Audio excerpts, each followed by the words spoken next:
जैसे हरी ताली का व्रत होता है तो उसमें कहते हैं हमारे यहाँ ये व्रत नहीं रख सकते आप, क्योंकि कोई ख़त्म हो गया था तो मान हो गया है। तो ये मान का क्या, कैसे क्या करना चाहिए, उसमें रहना चाहिए कि नहीं रहना चाहिए, क्या रहना चाहिए? ये लोगों की गलत परंपराएं चल रही हैं समाज में। तो YouTube पर जुड़ रहे हैं, चैनल को सब्सक्राइब कर लें, शेयर कर लें, आप लोग आ जाइए। श्रीमन नारायण में तृप्ति आप सभी का स्वागत करती हूँ अपने YouTube चैनल सनातनी श्रीका में। जैसा कि आज आप सभी देखते हैं कि कई लोगों के घर में ये कहा जाता है कि इस त्योहार के दिन हमारे यहाँ ये एक्सपायर हो गए थे तो हमारे यहाँ ये त्योहार नहीं मनाया जाता है। तो यहाँ पर एक महिला गुरुजी से कहती हैं कि गुरुजी हमारे यहाँ हरी तालिका का तीज का व्रत नहीं रखा जाता क्योंकि कहा जाता है कि हमारे यहाँ इस दिन कोई एक्सपायर हो गया था तो इस त्योहार को हमारा मान हो गया। तो यहाँ पर गुरुजी ने इस बात को किस तरीके से समझाने का प्रयास किया है। आज ये क्वेश्चन बहुत सारे लोगों का हो सकता है क्योंकि लोगों को कहना है, लोगों की मान्यता होती है कि इस दिन हमारे एक्सपायर हो गया था इसलिए हम ये त्योहार नहीं मनाते। तो इस पर गुरुजी ने क्या समझाया है आगे हम इस वीडियो में देखने वाले हैं। तो चलिए शुरू करेंगे हम आज का भक्ति में वीडियो। मुझे आपसे एक प्रश्न पूछना था। ऐसे हमेशा घर वाले बोलते हैं कि जैसे हरी ताली का व्रत होता है तो उसमें कहते हैं हमारे यहाँ ये व्रत नहीं रख सकते आप, क्योंकि कोई ख़त्म हो गया था तो मान हो गया है। तो ये मान का क्या, कैसे क्या करना चाहिए, उसमें रहना चाहिए कि नहीं रहना चाहिए, क्या रहना चाहिए? ये लोगों की गलत परंपराएं चल रही हैं समाज में। अब फलाने दिन कोई मर गया तो लोग कहते हैं एकादशी के दिन कोई मर गया, बोले एकादशी मान हो गई। अरे भाई, आपने एकादशी तो छोड़ दी इसलिए कि फलाना आदमी मर गया था। आपने झूठ कपट निंदा चुगली तो नहीं छोड़ी कि इस दिन मर गया था। आज तो कम से कम झूठ ना बोलो, छल ना करो, कपट ना करो। छोड़ना है तो अपने जीवन की बुराइयों का त्याग करना चाहिए, ना कि अच्छाइयों का। और देखो 365 दिन होते हैं, इन्हीं दिनों में कोई ना कोई त्योहार होते हैं और आपके पिता के पिता के पिता के पिता के पिता के पिता कभी ना कभी कोई ना कोई, ये 365 दिन में 365 दिन कोई ना कोई कभी ना कभी मरा होगा। इस हिसाब से तो सारी तिथियां मान हो गई, फिर कुछ भी ना करो। इसका अर्थ ये हुआ कि बुरे काम छोड़ते चलो, अच्छे काम कभी ना छोड़ो। कोई मरे जिए, संसार का नाम ही मृत्यु लोक है, यहाँ मरने पैदा हुए हैं हम सब। धन्यवाद गुरुजी। जी भैया। गुरुजी, जैसे कोई व्यक्ति शक्ति प्रदर्शन दिखाता है, मतलब लड़ने की आवश्यकता करता है, मतलब तो क्या करना चाहिए हमको उसके लिए? सही लड़ाई के लिए यदि कोई खड़ा है, सही धर्म के लिए, तो अच्छा है। अपने हक अपने अधिकार के लिए, सच्चाई के लिए लड़े तो अच्छी बात है। नहीं, मान लो कोई सही व्यक्ति है, उसके साथ अगर कोई दुर्व्यवहार कर रहा है, मतलब शक्ति प्रदर्शन दिखा रहा है तो उसे समझाओ, और कर रहा है और आप सत्य हैं तो करने दो। सत्य किसी के झुकाए थोड़ी झुकता है। जैसे कोई कमजोर व्यक्ति है और कोई मतलब ताकतवर इंसान है तो उसको मतलब डराएगा, जैसे कोई सत्य को कोई नहीं झुका सकता, यदि झूठ है तो झुकेगा। और महाराज जी, ये आपसे विनती थी, जैसे कि गुटखा है, मदिरा, जो मांस जो लोग खाते हैं, ये बंद नहीं हो सकता है? हम तो रोज कथाओं में लगभग यही कहते हैं, ना खाओ पियो भाई। क्योंकि देखने में क्या है, जैसे हम कानपुर में रहते हैं तो जगह जगह लटके रहते हैं तो हमको खुद अच्छा नहीं लगता कि हम वैष्णव हैं, हमारे परिवार में कभी इतना हमारे यहाँ मिलता है। आप ना खाओ, कलयुग में तो देखो सबका क्या है भगवान जाने, बस यहाँ तो स्वयं को बचाओ और बचते हुए भगवान की तरफ। क्योंकि महाराज जी, चित्रकूट में हम जैसे रहते हैं तो चित्रकूट में तो कहीं मतलब नॉन वेज नहीं मिलेगा। हाँ। तो अब जैसे हम बाहर शहरों में जाते हैं, कानपुर जैसे जबलपुर तरफ, तो वहाँ पे तो मिलता है। ऐसा क्यों?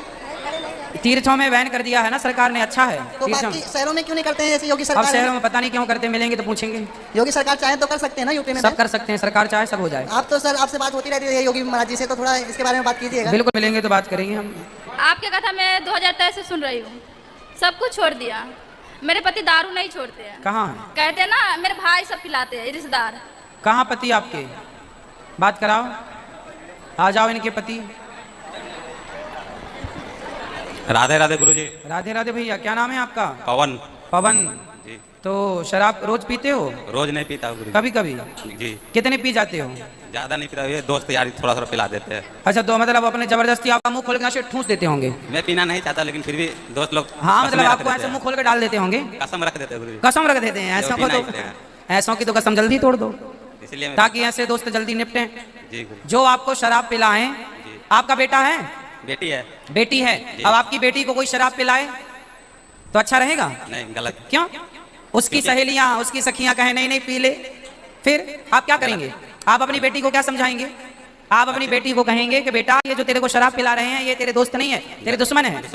फिर जो आपको शराब पिला रहे हैं वो आपके दोस्त कैसे हो सकते हैं? वो तो आपके सबसे बड़े दुश्मन है। अरे दोस्त तो होता तो शराब पिलाता ही नहीं, गलत राह पर ले ही नहीं जाता। दोस्त वो होता है जो सदा सही राह बताए, जो गलत राह बताए, जो शराब पिलाने की बात कहे, वो दुश्मन है। ऐसे दुश्मनों को छोड़ दो वरना नुकसान आपका होगा। गुरुजी, एक मेरा प्रश्न है। अरे रुको भैया, ये बताओ आप पियोगे शराब?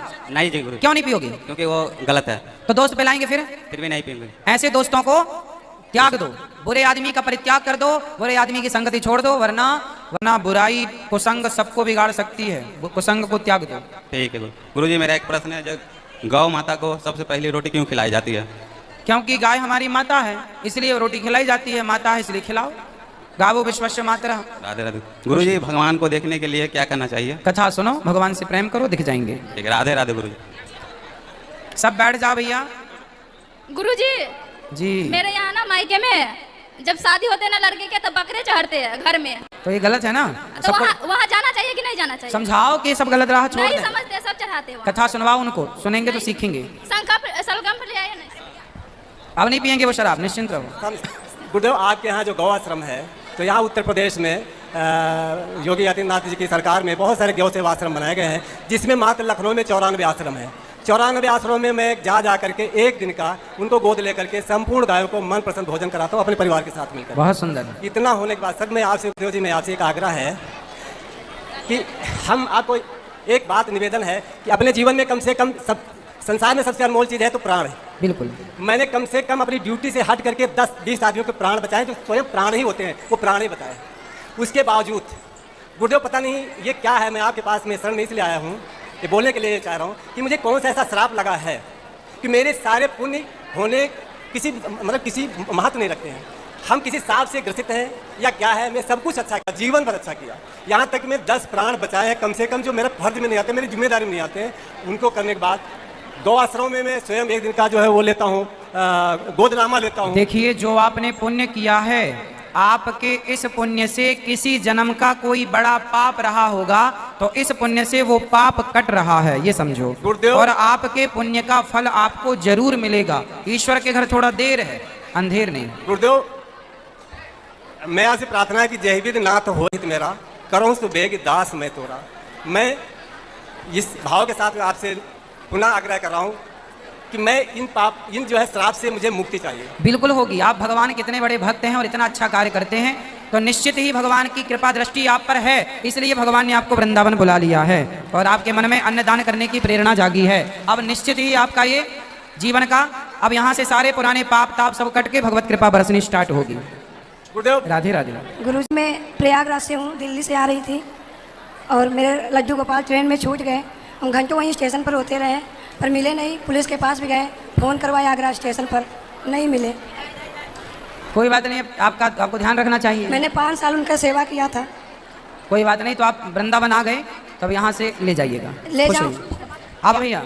गुरुजी, हमारे 3 बच्चे हैं, मेरा शादी हो चुका है। बड़ा लड़का 6 महीना अच्छा रहता है, उसके बाद बीमार पड़ जाता है। पढ़ाई में उसका बहुत मन लगता है, लेकिन चिड़चिड़ापन, गुस्सा बहुत करता है। क्यों ऐसा होता है? कथा सुनवाओ, बच्चे हैं, अच्छे वातावरण बनाओ घर के और संस्कार दो। और महाराज जी, हम लोग 9 लोग आए हैं गोरखपुर से और यहाँ पर 2 दिन से भटक रहे हैं, लेकिन एक जन को बंदर काट लिया अभी 2 घंटा पहले। ऐसा क्यों हुआ? कोई बात नहीं, थोड़ा सावधान रहना है, बंदर यहाँ है, आप सावधान रहिए। हम 1 साल से भागवत देख रहे हैं बाबा, हमको आप बहुत अच्छे लगते हैं। और कल मैं गौरी गोपाल आश्रम में माताओं को देखी, उतना व्यवस्था तो मेरे घर पे नहीं है बाबा। ये मेरे पति हैं, बहुत डिस्टर्ब रहते हैं इस समय, इनकी तबीयत बहुत खराब चल रही है हम दोनों की। आप इन्हें समझा दो अच्छी तरीका से बाबा। क्या समझाऊं? बहुत डिस्टर्ब रहते हैं, मतलब बीपी कभी हाई हो जाए। बात कराओ। पकड़ो, बोलो। हेलो, क्यों डिस्टर्ब रहते हैं आप? राधे राधे। राधे राधे। बाबा, जैसे सोचते बहुत ज्यादा हम धंधा बिजनेस के बारे में। कथा सुना करो, ज्यादा सोचा ना करो। आपका सोचा ना होगा, आपका सोचा कभी ना होगा, भगवान का सोचा होगा। आप कर्म करो, भगवान देंगे फल। हम लोग करते धरते कुछ नहीं है, सोचते सोचते सोचते, क्या मतलब सोचने से? आपका सोचा कुछ नहीं होगा, हुई है सोई जो नाम रची रखा। ठीक है, ठीक है। समस्तीपुर जिला से आए हैं। आपका पिछला कथा मैसर ग्राम में जो हुआ था, उससे हम लोग बहुत प्रभावित हुए और उस कथा का बहुत बड़ा असर पड़ा हमारे क्षेत्र में। अच्छा। तो हम आए वृंदावन के सर महात्मा जी के सानिध्य में क्यों नहीं भेंट हो जाए। सगुन और निर्गुण पर, जो सगुन उपासक के बारे में आप बताए थे, बराबर टीवी पर हम देखते रहते हैं और सगुन पर और निर्गुण पर कहते हैं। तो सगुन को हम देखते हैं, निर्गुण में जाने के लिए फिर मन विचलित क्यों होते रहता है? निर्गुण में हम अर्थ क्यों नहीं पाते हैं? सगुन को हम देख रहे हैं, जैसे आपका चेहरा मैंने देखा तो देख रहे हैं, गुरुजी चेहरा देख रहे हैं, फिर उसमें ध्यान नष्ट हो जाते हैं, निर्गुण तरफ जाते हैं, फिर मन विचलित क्यों होने लगता है? सगुण परफेक्ट अंदर बैठ जाएंगे। जिस दिन सगुण अपने आप समा गए, जिस दिन वो सगुण अंदर समा गए, उसी दिन निर्गुण का पता चल जाएगा, उसी दिन मन उसमें लग जाएगा। अभी सगुण समाया नहीं है। जब तक पेट नहीं भरेगा तब तक डकार नहीं आएगी। जी। आएगी जी। पेट जब तक नहीं भरता तब तक डकार, तो डकार तभी आएगी जब पेट भरेगा। साकार से जब पेट भर जाएगा तब निराकार की डकार आ जाएगी। कि श्री रामचरितमानस ग्रंथ है क्या, और इसको सर्वप्रथम किसने प्रारंभ किया और क्यों? रचि महेश निज मानस राखा। रामचरितमानस के रचयिता स्वयं भगवान शंकर हैं और उन्होंने भगवान शंकर ने तुलसीदास जी को ये प्रकट करा दिया तुलसीदास जी के माध्यम। कैसी लगी आपको आज की वीडियो? देखा आपने यहाँ पे गुरुजी ने कितने खूबसूरती तरीके से बताया कि 365 दिन के अंदर कोई ना कोई एक्सपायर जरूर होता है, तो हमें ऐसी मान्यता को नहीं मानना चाहिए जो कि हमारी ये गलत हो। तो हमें 30 त्योहार अपने टाइम पे मनाना चाहिए। आपकी क्या राय इस बारे में आप कमेंट सेक्शन में रख सकते हैं। इसी तरीके की वीडियो को देखने के लिए मेरे चैनल को सब्सक्राइब कर लीजिएगा। मिलते हैं नेक्स्ट वीडियो में, तब तक के लिए जय श्री मन नारायण।